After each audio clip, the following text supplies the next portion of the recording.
ಜೀನಾಗೆ ಸಂಪಾದಕತ್ವದಲ್ಲಿ ಜಿಎನ್ಎಸ್ news ಸಾಗರ ಸುತ್ತದ ಆಚೆ ಈಚೆ ಗುರುವಾರದ news ಅಪ್ಡೇಟ್ಗೆ ತಮಗೆ ಸ್ವಾಗತ.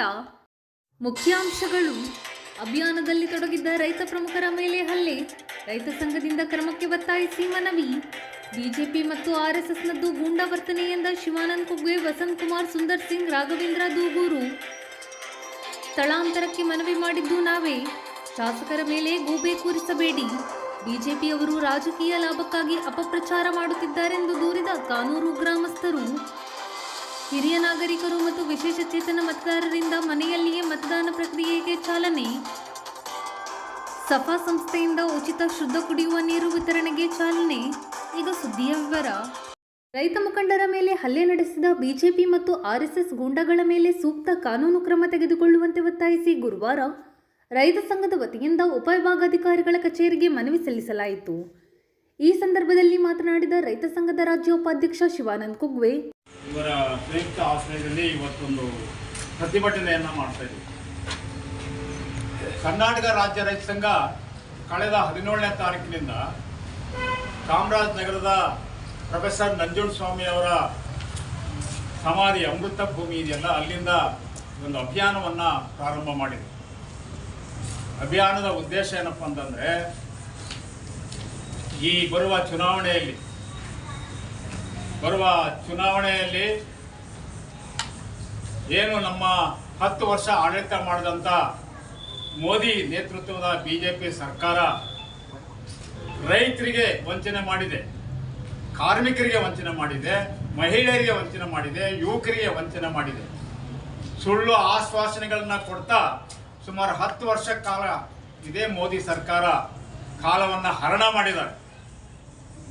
ಜನರನ್ನ ನಂಬಿಸಿದ್ದಾರೆ, ಯುವಕರನ್ನ ನಂಬಿಸಿದ್ದಾರೆ. 1 ಕೋಟಿ ಉದ್ಯೋಗ ನಿರ್ಮಾಣ ಮಾಡ್ತೀನಿ ಪ್ರತಿ ವರ್ಷ ಅಂತ ನಮ್ಮ ಯುವಕರ ಮತಗಳನ್ನ ಬೇಟೆ ಆಡಿಬಿಟ್ರು ಮೋದಿ ಸರ್ಕಾರ.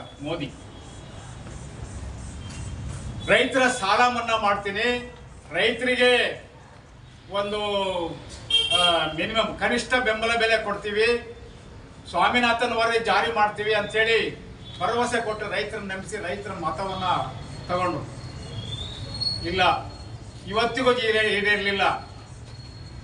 ಕಳೆದ ವರ್ಷ ರೈತರ 1 ವರ್ಷ ಕಾಲ ಹೋರಾಟ ಮಾಡಿ 1 ವರ್ಷಕ್ಕಿಂತ ಹೆಚ್ಚು ಕಾಲ ಚಳವಳಿಯನ್ನು ನಡೆಸಿ ರೈತರು 757 ಜನ ರೈತರು ಆತ್ಮಾಹುತಿಯಾದರು. ಆ ಚಳವಳಿಯಲ್ಲಿ ಆ ಚಳಿ, ಮಳೆ, ಬಿಸಿಲು ಅದನ್ನ ಸಹಿಸಿಕೊಂಡು ರೈತರು ಬಹಳ ಜನ ಅಲ್ಲಿ ಆತ್ಮಾಹುತಿ ಆದರು. ಆ ಕರಾಳ ಕಾಯ್ದೆಗಳನ್ನ ವಾಪಸ್ ತಗೊಳ್ಬೇಕು, ರೈತಾಪಿಯನ್ನ ನಾಶ ಮಾಡ್ತಕ್ಕಂಥ ಕರಾಳ ಕಾಯ್ದೆಗಳು ವಾಪಸ್ ತಗೊಳ್ಳೇಬೇಕು ಅಂತ ಹಠ ಹಿಡಿದ್ರು. ಆಮೇಲೆ ಒಂದು ದಿವಸ ಮೋದಿ ನಾನು ಅದನ್ನ ಈಡೇರಿಸ್ತೀನಿ, ನೀವು ಚಳವಳಿ ವಾಪಸ್ ತಗೊಳ್ಳಿ ಅಂತೇಳಿ ಹೇಳಿದ್ರು, ಬರಕೊಟ್ರು, ಬರವಣಿಗೆಯಲ್ಲಿ ಕೊಟ್ಟರು. ಆದರೆ ಇವತ್ತಿನವರೆಗೂ ಅವನ್ನ ಮಾಡಲಿಲ್ಲ, ಇವತ್ತಿನವರೆಗೂ ಜಾರಿ ಮಾಡಲಿಲ್ಲ. ಅವರ ಉದ್ದೇಶ ಇಷ್ಟೇ, ಶ್ರೀಮಂತ ವರ್ತಕರು ಏನಿದ್ದಾರೆ, ಕಾರ್ಪೊರೇಟ್ ಕುಳಗಳೇನಿದ್ದಾರೆ, ಕೋಟ್ಯಾಧೀಶರು, ಅವರ ಪರವಾಗಿ ಎಲ್ಲ ಕಾನೂನುಗಳನ್ನ, ಕೃಷಿ ಕಾನೂನುಗಳನ್ನ, ಮಾರುಕಟ್ಟೆ ಕಾನೂನುಗಳನ್ನ ಅವರಿಗೆ ಫೇವರ್ ಆಗಿ ಮಾಡಿದ್ದಾರೆ. ಅದನ್ನ ಇಡೀ ರೈತ ಸಮೂಹ ದೇಶಾದ್ಯಂತ ವಿರೋಧ ಮಾಡಿದೆ. ಆದರೆ ರೈತರಿಗೆ ಅವನು ವಾಪಸ್ ಮಾಡ್ತೀನಿ ಅಂತ ಹೇಳಿ ಮಾತು ಕೊಟ್ಟು ಮೋಸ ಮಾಡಿದಂಥ ಮೋದಿ ಸರ್ಕಾರ, ಅದನ್ನ ನಾವು ಈ ಸರಿ ಅವ್ರನ್ನ ಚುನಾವಣೆಯಲ್ಲಿ ಅಧಿಕಾರಕ್ಕೆ ಬರದೇ ಇರೋ ಹಾಗೆ ಅವರಿಗೆ ಮತ ಹಾಕಬಾರ್ದು ಅಂತೇಳಿ ಇಡೀ ಊರಲ್ಲಿ, ಇಡೀ ರಾಜ್ಯದಲ್ಲಿ, ಹಳ್ಳಿಯಲ್ಲಿ ನಾವು ಇವತ್ತು ಕರೆ ಕೊಡ್ತಾ ಒಂದು ಅಭಿಯಾನವನ್ನ ಪ್ರಾರಂಭ ಮಾಡಿದ್ವಿ. ನಾನು ಅದನ್ನ ಈಡೇರಿಸ್ತೀನಿ, ನೀವು ಚಳವಳಿ ವಾಪಸ್ ತಗೊಳ್ಳಿ ಅಂತೇಳಿ ಹೇಳಿದ್ರು, ಬರಕೊಟ್ರು, ಬರವಣಿಗೆಯಲ್ಲಿ ಕೊಟ್ಟರು. ಆದರೆ ಇವತ್ತಿನವರೆಗೂ ಅವನ್ನ ಮಾಡಲಿಲ್ಲ, ಇವತ್ತಿನವರೆಗೂ ಜಾರಿ ಮಾಡಲಿಲ್ಲ. ಅವರ ಉದ್ದೇಶ ಇಷ್ಟೇ, ಶ್ರೀಮಂತ ವರ್ತಕರು ಏನಿದ್ದಾರೆ, ಕಾರ್ಪೊರೇಟ್ ಕುಳಗಳೇನಿದ್ದಾರೆ, ಕೋಟ್ಯಾಧೀಶರು, ಅವರ ಪರವಾಗಿ ಎಲ್ಲ ಕಾನೂನುಗಳನ್ನ, ಕೃಷಿ ಕಾನೂನುಗಳನ್ನ, ಮಾರುಕಟ್ಟೆ ಕಾನೂನುಗಳನ್ನ ಅವರಿಗೆ ಫೇವರ್ ಆಗಿ ಮಾಡಿದ್ದಾರೆ. ಅದನ್ನ ಇಡೀ ರೈತ ಸಮೂಹ ದೇಶಾದ್ಯಂತ ವಿರೋಧ ಮಾಡಿದೆ. ಆದರೆ ರೈತರಿಗೆ ಅವನು ವಾಪಸ್ ತೊಗೊಳ್ತೀನಿ ಅಂತ ಹೇಳಿ ಮಾತು ಕೊಟ್ಟು ಮೋಸ ಮಾಡಿದಂಥ ಮೋದಿ ಸರ್ಕಾರ, ಅದನ್ನು ನಾವು ಈ ಸರಿ ಅವ್ರನ್ನ ಚುನಾವಣೆಯಲ್ಲಿ ಅಧಿಕಾರಕ್ಕೆ ಬರದೇ ಇರೋ ಹಾಗೆ ಅವರಿಗೆ ಮತ ಹಾಕಬಾರ್ದು ಅಂತೇಳಿ ಇಡೀ ಊರಲ್ಲಿ ಇಡೀ ರಾಜ್ಯದಲ್ಲಿ ಹಳ್ಳಿಯಲ್ಲಿ ನಾವು ಇವತ್ತು ಕರೆ ಕೊಡ್ತಾ ಒಂದು ಅಭಿಯಾನವನ್ನು ಪ್ರಾರಂಭ ಮಾಡಿದ್ದಾರೆ. ನಮ್ಮ ರೈತ ನಾಯಕರುಗಳು ಇದ್ದಂಥ ಒಂದು ತಂಡವನ್ನು BJP ಮತ್ತು RSS ಗೂಂಡಗಳು ನಿನ್ನೆ ಅವರನ್ನ ಅವಮಾನಿಸಿದ್ದಾರೆ, ಅವರ ಟವಲ್ ಎಳೆದಿದ್ದಾರೆ, ಅವರ ಕೈ ಮಿಲಾಯಿಸಿ ಹೊಡೆದಾಟ ಮಾಡಿದ್ದಾರೆ. ಇದು ದೊಡ್ಡ ಗೂಂಡಾಗಿರಿ. ಇವತ್ತು ಅಧಿಕಾರ ಬರೋದ್ರೊಳಗೆ ಇವರ BJPಯ ಗೂಂಡಾಗಿರಿ ಈ ಮಟ್ಟಕ್ಕೆ ಬರುತ್ತೆ ಅನ್ನೋದಾದ್ರೆ ರೈತರು ಇಡೀ BJPಯ ಅಭ್ಯರ್ಥಿಗಳನ್ನ, BJP ಪಕ್ಷದ ಎಲ್ಲ ಕಾರ್ಯಕರ್ತರನ್ನ ನಾವು ಬಹಿಷ್ಕಾರ ಹಾಕ್ತೀವಿ. ಚುನಾವಣೆಯಲ್ಲಿ ಅವರ ವಿರುದ್ಧ ಕರೆ ಕೊಡ್ತಾ ಇದೀವಿ. ನಮಗೆ ನಿನ್ನೆ ಏನು ಹಲ್ಲೆ ಮಾಡಿದ್ದಾರೆ ಮುಖಂಡರ ಮೇಲೆ, ಅವರಿಗೆ ತೀವ್ರವಾದ ಕಾನೂನು ಕ್ರಮ ತಗೊಳ್ಬೇಕು, ಅವ್ರನ್ನ ಕೂಡಲೇ ಬಂಧಿಸಬೇಕು, ಅವರನ್ನ ಜೈಲಿಗೆ ಹಾಕಬೇಕು ಅಂತೇಳಿ ಈ ಸಂದರ್ಭದಲ್ಲಿ ನಾನು ಒತ್ತಾಯ ಮಾಡ್ತಾ ಇದ್ದೀನಿ. ಪ್ರತಿಭಟನೆ ಉದ್ದೇಶಿಸಿ ND ವಸಂತ್ ಕುಮಾರ್, ಪರಮೇಶ್ವರ್ ದೂಗೂರು, HB ರಾಘವೇಂದ್ರ, ಸುಂದರ್ ಸಿಂಗ್ ಮಾತನಾಡಿ, ಪ್ರಧಾನಿ ಆದವರು ನಾಚಿಕೆ ಆಗೋದು ಬೇಡವ? ನೀವು ರೈತರ ಮೇಲೆ ಹಲ್ಲೆ ಮಾಡ್ತೀರಾ. ಏಲಿನಲ್ಲಿ ಎಷ್ಟು ಜನ ಸಾಯಿಸಿದ್ರಿ, ದೇಶಾದ್ಯಂತ ಎಷ್ಟು ಜನ ಆತ್ಮಹತ್ಯೆ ಮಾಡ್ಕೊಂಡು ಅದ್ರ ಬಗ್ಗೆ ಮಾತಾಡಿ ಇಲ್ಲಿ ಬಂದು ಹಲ್ಲೆ ಮಾಡ್ತೀರಾ ಗುಂಡಾಗಳನ್ನು ಬಿಟ್ಟು. ನೀವು ಯಡಿಯೂರಪ್ಪನವರೇ ಎಷ್ಟು ಸರಿ ಮುಖ್ಯಮಂತ್ರಿ ಆದ್ರು, 4 ಸರಿ ಕರ್ನಾಟಕದಲ್ಲಿ. ನೀವು ನಿಮ್ಮ ಸಾಧನೆ ಮೇಲೆ ಚುನಾವಣೆ ಮಾಡ್ರಿ, ಮತದಾರ ಮುಂದೆ ಹೋಗಿ ಕೇಳಿ ನನಗೆ ಓಟ್ ಕೊಡಿ ಅಂತ ಹೇಳಿ. ಅದು ಬಿಟ್ಟು ರೈತರ ಮೇಲೆ ಹಲ್ಲೆ ಮಾಡಿ ರೈತರನ್ನೇ ಮನೆ ಸೇರಿಸ್ಬೇಕು ಅಂತ ಮಾಡಿದ್ದಾರೆ. ನಿಮ್ಮಂತ ಸಾವಿರ ಅಲ್ಲ, ಎಷ್ಟು ಜನ ಬಂದರೂ ಅದನ್ನ ಎದುರಿಸೋ ಶಕ್ತಿ ರೈತ ಕುಲಕ್ಕಿದೆ, ರೈತರಿಗಿದೆ. ನಾನು ನೆನ್ಪಿಟ್ಕೊಳ್ಳಿ, ಅದನ್ನ ನಿಮ್ಮ ವಿರುದ್ಧ ನೀವು ಏನು ಮಾಡ್ತೀವಿ ಈಗ ರಾಜ್ಯಾದ್ಯಂತ ದೇಶಾದ್ಯಂತ ನೋಡಿ. ಯಾಕಂದ್ರೆ ನಾವೇನು ಯಾರಿಗೂ ಹೆದರಿ ಬಾಳಿ ಬದುಕಿದವರು ಅಲ್ಲ, ಹಿಂದೂ ಬದುಕಿಲ್ಲ, ಯಾರಿಗೂ ಬದುಕಿಲ್ಲ, ಮುಂದೂ ಬಗ್ಗಲ್ಲ. ಅದೇ ಥರದಲ್ಲಿ ನಾವು ಚುನಾವಣೆ ಮಾಡ್ತೀವಿ ನೋಡಿ. ನಮಸ್ಕಾರ. ಕರ್ನಾಟಕ ರಾಜ್ಯ ರೈತ ಸಂಘ ನಿರ್ಣಯವನ್ನು ಮಾಡಿದೆ. ರಾಜ್ಯದಲ್ಲಿ ಮತ್ತು ದೇಶದಲ್ಲಿ BJP ಮತ್ತು BJPಯೇತರ ನೇತೃತ್ವದ ಅಭ್ಯರ್ಥಿಗಳನ್ನು ಈ ಚುನಾವಣೆಯಲ್ಲಿ ಸೋಲಿಸಬೇಕು ಅನ್ನುವ ನಿರ್ಣಯವನ್ನು ರೈತ ಸಂಘ ಮಾಡಿದೆ.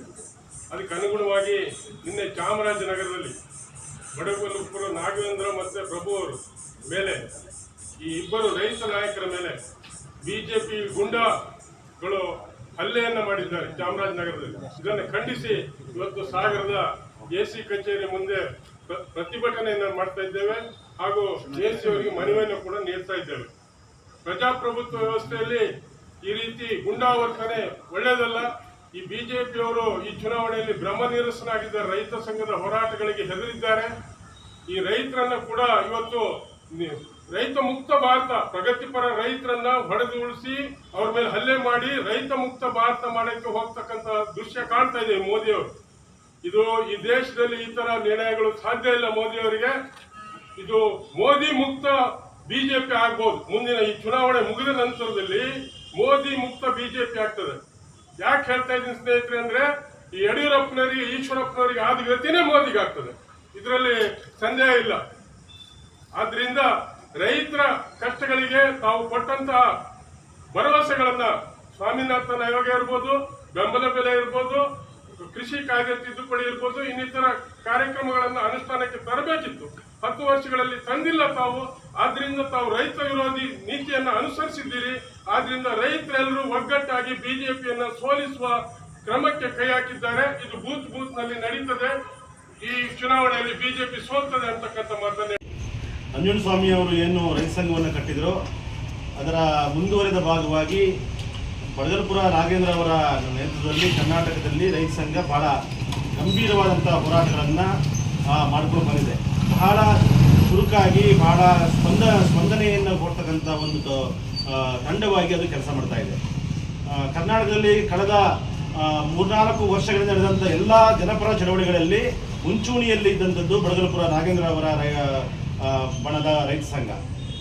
ಸ್ನೇಹಿತರೆ, ಈಗಾಗಲೇ ಶಿವಾನಂದ ಕುಗ್ವೆ ಹೇಳಿದ ಹಾಗೆ ಏನು ರೈತ ಸಂಘದ ಅವರು ಮನೆ ಮನೆಗೆ ಹಳ್ಳಿಗೆ ಹೋಗಿ ರೈತ ವಿರೋಧಿ ಮೋದಿ ಸರ್ಕಾರದ ವಿರುದ್ಧ ಏನು ಜನಜಾಗೃತಿ ಮೂಡಿಸ್ತಾ ಇದ್ರೋ, ಅದು ಎಲ್ಲಿಗೆ ಯಾವಾಗ ಅವರ ಬುಡಕ್ಕೆ ಬರ್ತಾ ಇದೆ ಅಂತ ಗೊತ್ತಾಗಿ ಅಸಹಾಯಕರಾಗಿ ಅವರು ಇವತ್ತು ದೈಹಿಕ ಹಲ್ಲೆ ಮಾಡುವ ಮಟ್ಟಕ್ಕೆ ಹೋಗಿದ್ದಾರೆ. ನಿನ್ನೆ ಚಾಮರಾಜನಗರದಲ್ಲಿ ಆಗಿದ್ದು ಕೂಡ ಇದೇನೆ. ಚಾಮರಾಜನಗರದಲ್ಲಿ ಆಗಿದ್ದು ಕೂಡ ಇದೇ. ಆದ್ದರಿಂದ ಸ್ನೇಹಿತರೆ, ಇದು ಒಂಥರ ಯಾವ ಥರ ಅಂದರೆ ನೀವೇನು ಮಾತನಾಡುವ ಹಾಗೆ ಇಲ್ಲ, ಒಂದು ಪ್ರಶ್ನೆ ಮಾಡುವ ಹಾಗೆ ಇಲ್ಲ, ಒಂದು ಪ್ರಜಾಪ್ರಭುತ್ವದ ಜಾಗೃತಿ ಮೂಡಿಸುವ ಹಾಗಿಲ್ಲ. ಎಲ್ಲರೂ ಅದೇ ಥರನೇ ನೀವು ಹೇಳಿದ ಹಾಗೆ ನೀವು ಕೂರ್ವಂದ್ರೆ ಕೂರಬೇಕು, ನಿಲ್ಲುವಂದ್ರೆ ನಿಲ್ಲಬೇಕು ಅಂತಂದ್ರೆ ನಾವು ಯಾವ ಕಾಲಕ್ಕೆ ಹೋಗ್ತಾ ಇದ್ದೀವಿ? ಬಹುಶಃ ಮಧ್ಯಕಾಲೀನ ಯುಗಕ್ಕೆ ನಾವೇನಾದ್ರು ಹೋಗ್ತಾ ಇದ್ದೀವಾ? ಏನು ಇದರ ಅರ್ಥ ಏನಿದು? ಪ್ರಜಾಪ್ರಭುತ್ವವನ್ನು ನಾವೇ ಹೋರಾಟ ಮಾಡಿ ತಗೊಂಡಂತ ನಾವು ನಮ್ಮ ಪ್ರಜಾಪ್ರಭುತ್ವವನ್ನು ಯಾರೋ ಬಂದು ಕಸಿತಾರೆ ಅಂತಂದ್ರೆ ಇದಕ್ಕೆ ಏನು ಹೇಳಬೇಕು?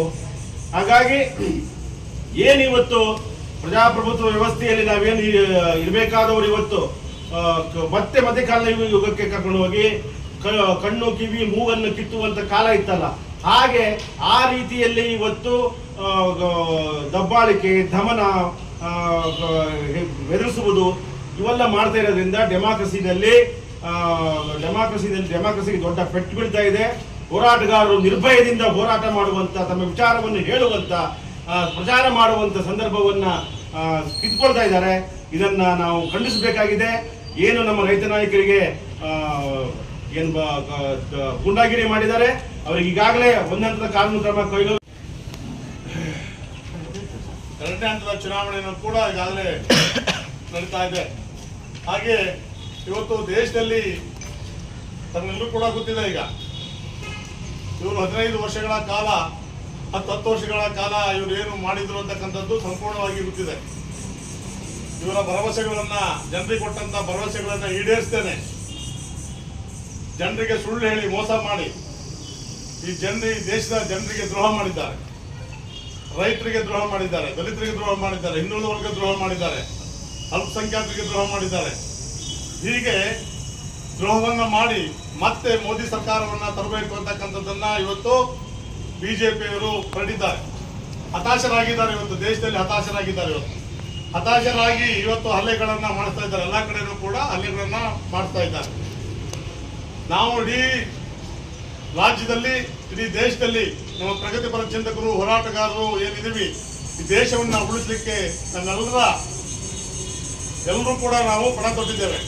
ಈ ದೇಶವನ್ನ ಉಳಿಸಬೇಕು, ಸಂವಿಧಾನವನ್ನ ಉಳಿಸಬೇಕು ಅಂತಕ್ಕಂಥ ಏನು ನಮ್ಮ ಜಾಥಾ ಇದೆ, ಈ ಜಾಥಾ ಇಡೀ ಕರ್ನಾಟಕಾದ್ಯಂತ ಎಲ್ಲಾ ಕಡೆಯೂ ಕೂಡ ಜಾಥಾಗಳು ಹೋಗ್ತಾ ಇದೆ. ಅದು ರೈತ ಸಂಘ ಮತ್ತು ದಲಿತ ಸಂಘ ಸಮಿತಿ, ಎಲ್ಲ ಪ್ರಗತಿಪರ ಚಿಂತಕರು, ಹೋರಾಟಗಾರರು ಎಲ್ಲ ಕೂಡ ಮಾಡ್ತಾ ಇದ್ದೇವೆ. ಕಾರಣ ನಾವು ಇಲ್ಲಿ ದೇಶದಲ್ಲಿ ಎಲ್ಲರೂ ಕೂಡ ಬದುಕಬೇಕು. ಇಲ್ಲಿ ಜಾತ್ಯತೀತ ರಾಷ್ಟ್ರ ಇದೆ. ಈ ಜಾತ್ಯತೀತ ರಾಷ್ಟ್ರದಲ್ಲಿ ನಾವೆಲ್ಲರೂ ಕೂಡ ಉತ್ತಮವಾಗಿ ಸಹಬಾಳ್ವೆಯಿಂದ ನಾವೆಲ್ಲರೂ ಕೂಡ ಇರಬೇಕು ಅಂತಕ್ಕಂಥದ್ದೇ ನಮ್ಮೆಲ್ಲರ ಗುರಿ ಆಗಿದೆ. ಆದರೆ ಇವತ್ತು ಬಿಜೆಪಿ ಆ ಥರ ಇಲ್ಲ. ಹಿಂದುತ್ವವನ್ನ ಹೇಳ್ಬಿಟ್ಟು ಇವತ್ತು ಅವರ ಏನು ಅಜೆಂಡಾ ಇದೆ, RSS ಅಜೆಂಡಾ ಇದೆ ಏನಿದೆ, ಅದನ್ನ ಇವತ್ತು ಅವರು ಪ್ರತಿಪಾದನೆಯನ್ನ ಮಾಡಲಿಕ್ಕೆ ಹೊರಟಿದ್ದಾರೆ. ಹಾಗಾಗಿ ನಾವೆಲ್ಲರೂ ಕೂಡ ಇವತ್ತು ಏನು ಬಿಜೆಪಿಯನ್ನ ಈ ದೇಶದಿಂದ ಓಡಿಸ್ಬೇಕು, ನಮಗೆ ಯಾರು ರೈತರ ಪರವಾಗಿ ನಿಲ್ತಾರೆ ಮತ್ತು ದಲಿತರ ಪರವಾಗಿ ನಿಲ್ತಾರೆ, ಯಾರು ದಲಿತರ ಪರವಾಗಿ ಚಿಂತನೆ. ಈ ಸಂದರ್ಭದಲ್ಲಿ ರಾಮಣ್ಣ ಹಸಲರು, KT ರಮೇಶ್, UP ಜೋಸೆಫ್ ಇನ್ನಿತರರು ಹಾಜರಿದ್ದರು. ಕಾನೂರು, ಮೆಗ್ಗಾನೆ ಮತ್ತು ಉರುಳುಗಲ್ಲು ಗ್ರಾಮದ ಕೆಲವರು ಸ್ವಯಂ ಪ್ರೇರಿತವಾಗಿ ಅಲ್ಲಿಂದ ಸ್ಥಳಾಂತರಗೊಳ್ಳಲು ಶಾಸಕರಿಗೆ ಮನವಿ ಮಾಡಿದ್ದೇವೆಯೇ ವಿನಃ ಶಾಸಕರು ನಮ್ಮನ್ನು ಒಕ್ಕಲೆಬ್ಬಿಸಲು ಅರಣ್ಯ ಸಚಿವರಿಗೆ ಪತ್ರ ಬರೆದಿಲ್ಲ ಎಂದು ಕಾನೂರು ಗ್ರಾಮದ ಚೂಡಾರತ್ನ KN ತಿಳಿಸಿದರು. ಗುರುವಾರ ಸುದ್ದಿಗೋಷ್ಠಿಯಲ್ಲಿ ಮಾತನಾಡಿದ ಅವರು, ನಮ್ಮ ತಂದೆಯವರ ಕಾಲದಿಂದ ಸುಮಾರು ಒಂದು 200 ವರ್ಷ ಇತ್ತು. ಅಲ್ಲಿಂದ ನಾವು ಕಾನೂರಲ್ಲಿ ವಾಸವಿದ್ದೀವಿ. ನಮ್ಮ ಕೋಟೆ ಚೆನ್ನಭೈರವಾಣಿ ದೇವಿ ಕಾಲದಿಂದ ಅಲ್ಲೇ ವಾಸವಿದ್ದವರು ನಾವು. ಆದರೆ ಈಗೇನಾಯಿತು, 1972 ಅಭಯಾರಣ್ಯ ಘೋಷಣೆ ಆಯಿತು. ಆಮೇಲೆ ಮೀಸಲು ಅರಣ್ಯ ಅಂತೇಳಿ ಮಾಡಿದರು, ಸಿಂಗಳಿಕ ಅಭಯಾರಣ್ಯ ಅಂತೇಳಿ. ಅವಾಗಿಂದ ನಮಗೆ ಸ್ವಲ್ಪ ಮೂಲಭೂತ ಸೌಕರ್ಯಗಳಿಗೆ ತೊಂದರೆ ಆಗ್ತಿತ್ತು.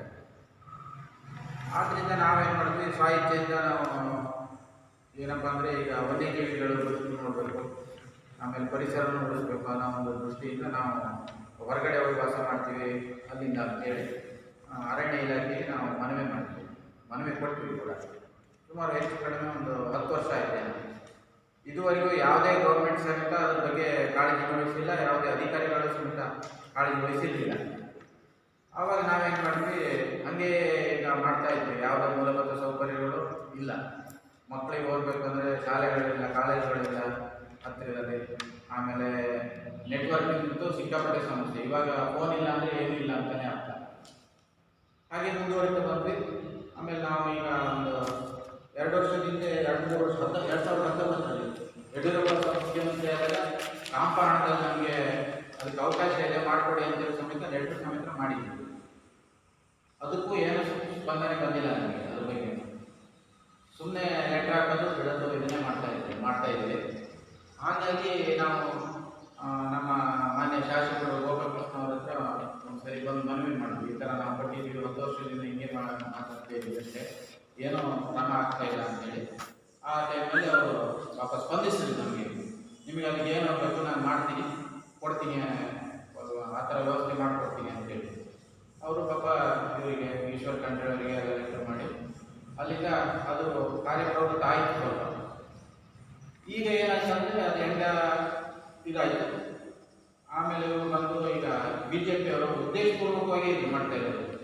ನಮಗೆ BJP ಅವರು ಅನ್ನೋದಕ್ಕಿಂತ ಯಾರು ಈ ಸಾಗರ ಲೀಡರ್ಗಳು ಯಾರು ಅದರಲ್ಲಿ ಇನ್ವಾಲ್ವ್ ಆಗಿಲ್ಲ. ನಮಗೆ ಗೊತ್ತಿದ್ದಂಗೆ ನಮ್ಮ ಕಡೆ ಮುಖಂಡರಿದ್ದಾರೆ. ಈ BC ಲಕ್ಷ್ಮೀನಾರಾಯಣ ಇರ್ಬೋದು, ದಿನೇಶ್ ಇರ್ಬೋದು, ನಮ್ಮ ಹತ್ರ ಫೋನಲ್ಲಿ ಸಮೇತ ಮಾತಾಡಿದ್ರೆ ನಾನು ಅವ್ರಿಗೆ ಹೇಳಿದ್ದೀನಿ, ಇದಕ್ಕೆ ಯಾವ ಥರ ಅಡ್ಡಿಪಡಿಸ್ಬೇಡ್ರಿ, ನೀವು ಅಡ್ಡಿಪಡಿಸಿದ್ರೆ ನಾವು ನಿಮ್ಮ ಮನೆ ಬಾಗಿಲಲ್ಲಿ ಬಂದು ಕೂರ್ತೀವಿ. ಯಾವುದೇ ಮೂಲಭೂತ ಸೌಕರ್ಯ ನಾವು ಒಂದು JCB ಓಡಿಸ್ಬೇಕಂದ್ರೆ ನಮ್ಮ ಸ್ವಂತ ಜಮೀನಲ್ಲಿ JCB ಓಡಿಸ್ಬೇಕಂದ್ರೂ ಅರಣ್ಯ ಇಲಾಖೆ ಪರ್ಮಿಷನ್ ಬೇಕು ನಮಗೆ. ಆದರೆ ಅವ್ರು ಕಿರುಕುಳ ಅಂತಲ್ಲ, ಅರಣ್ಯ ಇಲಾಖೆ ಯಾವುದೇ ಕಿರುಕುಳ ಇಲ್ಲ. ಅವ್ರ ಕಾನೂನನ್ನು ಅವರು ಅಪ್ಲೈ ಮಾಡ್ತಾರೆ ಅಲ್ಲಿ. ನಮಗೆ ಅವಾಗ ಯಾರು ಬರಲ್ಲ, ಈ ಮುಖಂಡರುಗಳು ಯಾರು ಬಂದಿಲ್ಲ ಅಲ್ಲಿ. ನಿಮಗೆ ಏನು ಸಮಸ್ಯೆ ಆಗಿದೆ ಅಥವಾ ಒಬ್ಬೊಂದು JCBನೇ ಹಿಡ್ಕೊಂಡು ಹೋಗಿ ಏನಾದ್ರು ಮಾಡಿದ್ರೆ ಅನ್ನೋದು ಅವತ್ತು ಯಾರು ಬಂದಿಲ್ಲ. ಇವರು ನಮ್ಮ BC ಲಕ್ಷ್ಮೀನಾರಾಯಣ ಅವರು ತಾಲೂಕ್ ಪಂಚಾಯತ್ ಅಧ್ಯಕ್ಷರಾದವರು ಮೊದಲೇ. ಆದರೆ ಈ ಲೆಟ್ರಲ್ಲಿ ಏನು 2 ವಾಕ್ಯಗಳಿದ್ದಾವೆ ಅದನ್ನು ಅರ್ಥ ಮಾಡ್ಕೊಂಡಿಲ್ಲ ಅವರು. ನಾನು ಸಮೇತ ನನಗೆ ಫೋನಲ್ಲಿ ಕಾಂಟ್ಯಾಕ್ಟ್ ಮಾಡಿದ್ರು, ನಾನು ತಿಳಿಸಿದ್ದೀನಿ ಅವರಿಗೆ ಇದ್ರ ಬಗ್ಗೆ. ಅದನ್ನು ನೋಡಿ ಸ್ವ ಇಚ್ಛೆಯಿಂದ ಮತ್ತೆ ಸೂಕ್ತವಾದ ಪರಿಹಾರ ದೊರಕಲೆ ಅಂತ ಇದೆ, 2 ವಾಕ್ಯಗಳಿದ್ದಾವೆ. ಆದ್ರೂ ಅದನ್ನು ಇಟ್ಕೊಂಡು ಅದು ಅರ್ಥ ಆಗಿದೆ ಅವರಿಗೆ. ಅವರು ಈ MLA ಮೇಲೆ ಗೂಬೆ ಕೂಡಿಸುವಂಥ ಕೆಲಸ ಮಾಡ್ತಾ ಇದ್ದಾರೆ. MLA ಸಾಹೇಬರು ನಮಗೆ ಒಳ್ಳೆ ಹೆಲ್ಪ್ ಮಾಡಿದ್ದಾರೆ ಈ ವಿಷಯದಲ್ಲಿ. ಅವರು ಯಾವುದೇ ರೀತಿ ಮತ್ತೆ ಒಗ್ಲೆಬ್ಸ್ತೀವಿ ಅಥವಾ ಮತ್ತೊಂದು ಮೊನ್ನೆ ಜನಸ್ಪಂದನ ಸಭೆ ಆಯಿತು ಹೋದ ತಿಂಗಳು 18ನೇ ತಾರೀಕಿನ.